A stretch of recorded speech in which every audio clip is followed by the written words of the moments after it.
AP deputy CM Pawan Kalyan ఈ మధ్య కాలం యాక్టివ్గా కనిపిస్తున్నారు. ముఖ్యంగా విధానపరమైన అంశాలపై తన అభిప్రాయాల్ని ఈ మధ్య నిర్మోహమాటంగా చెప్పేస్తున్నారు. తద్వారా ప్రభుత్వంలో డిప్యూటీ సీఎం తన ఉనికిని చాటేందుకు పవన్ ప్రయత్నిస్తున్నారన్న చర్చ కూడా జరుగుతుంది. ఇదే క్రమంలో ఇవాళ పవన్ ఓ సంచలన ట్వీట్ చేశారు. ఇందులో ఆయన మరో విషయంలో తన అభిప్రాయం క్లారిటీగా చెప్పేశారు.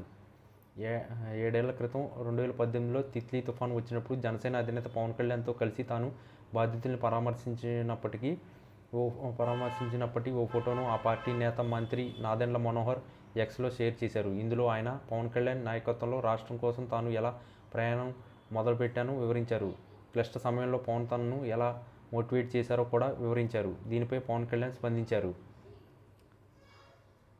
నాదెండ్ల మనోహర్ ట్వీట్కు ట్యాగ్ చేస్తూ పవన్ రిప్లై ఇచ్చారు. ఇందులో పవన్ తాము వారితో తిత్లీ తుఫాను బాధితులతో జరిపిన సంభాషణ చాలా స్పష్టంగా గుర్తుందని తెలిపారు. వారు ఉచితాలను అడగడం లేదు, వారు ఎటువంటి సంక్షేమ పథకాలని అడగడం లేదు, కానీ వారు మాకు 25 సంవత్సరాల భవిష్యత్తు ఇవ్వండి, ఉచితాలను కాదు అని గట్టిగా చెప్పారని తెలిపారు.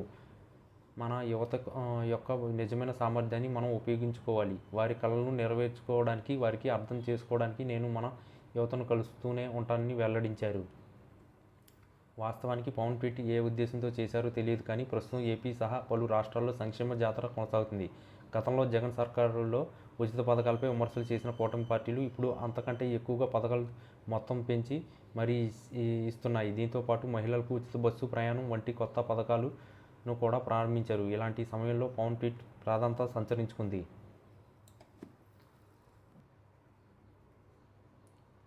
ఏపీ రాజధాని అమరావతికి అతి ముఖ్యమైన నిర్మాణం రేపు సోమవారం ప్రారంభం కాబోతుంది. రాజధాని నిర్మాణ వ్యవహారాలకు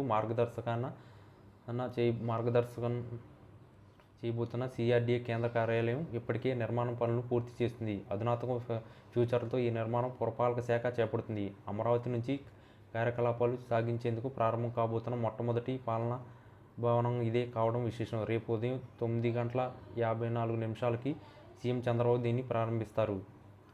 ప్రజా రాజధానిలో పాలనా సౌలభ్యం కొరకు అన్ని హెచ్ఓడీలు ఒకే చోట ప్రజలందరికీ అందుబాటులో ఉండేలా సరికొత్త హంగులతో ఈ భవనాలను సదుపాయాన్ని నిర్మించారు.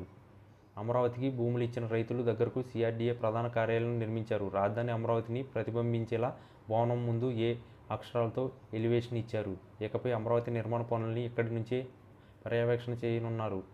అమరావతిలో seed axis road E3N11 junction వద్ద రాయపూడి సమీపంలో మున్సిపల్ శాఖ ప్రధాన కార్యాలయం నిర్మాణాన్ని 2017లో ప్రారంభించగా ఇక్కడ ఒక ప్రధాన భవనంతో పాటు ఇతర భవనాలు నిర్మాణం జరిగింది.